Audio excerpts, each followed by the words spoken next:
terrorists planning for the worst attack on Jews since the Holocaust. Yahya Sinwar, the organizer behind the Hamas invasion and massacre last year. He was killed by Israeli reserve troops. And what a drama it was. It happened during a firefight in a building in Rafah yesterday. The same areas, by the way, where 6 hostages were murdered back in August. Sinwar was throwing grenades at the soldiers. They fired back, even using a missile to try to shoot him. But he didn't die. So they sent in a drone, and a sniper took aim. They said they didn't discover Sinwar's body or even know it was him until this morning. Wow. So what's the impact of all this? That's the bigger question. Lauren Glassberg is here with that part of the story. Lauren?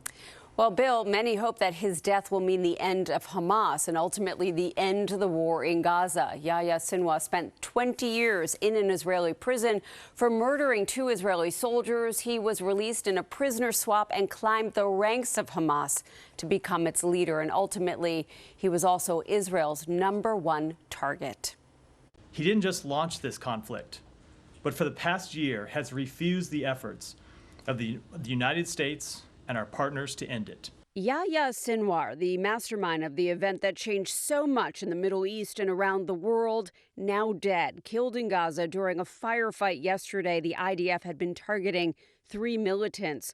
Sinwar orchestrated the Hamas terrorist attack on Israel October 7th, in which 1,200 people were killed and 251 kidnapped, including babies. Israel promptly retaliated, with Prime Minister Benjamin Netanyahu vowing to destroy Hamas. The war, now in its 13th month, has led to some 42,000 Palestinian deaths and has expanded to fighting in Lebanon. In Israel, news of Sinwar's death prompted people to the streets chanting for the release of the remaining 101 hostages.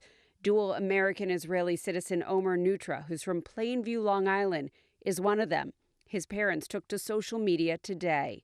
This is a critical, time-sensitive development as it relates to the hostages. Their lives are in great danger now, more than ever. We're calling on the Israeli government and the U.S. administration to act swiftly and do whatever is needed to reach a deal with the captors. But with Sinwar out, it's not clear who's leading Hamas. Sinwar had long been in hiding, allegedly foregoing phones and computers to remain undetectable.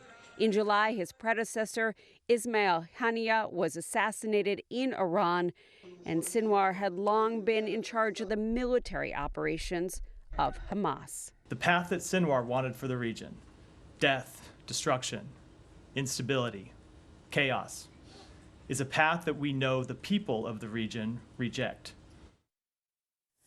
Now, the State Department says that the U.S. plans to redouble efforts to free the hostages and end the war, as well as end the humanitarian crisis in Gaza. President Biden, who's in Germany, said in a statement that Israel had every right to eliminate the leadership and military structure of Hamas.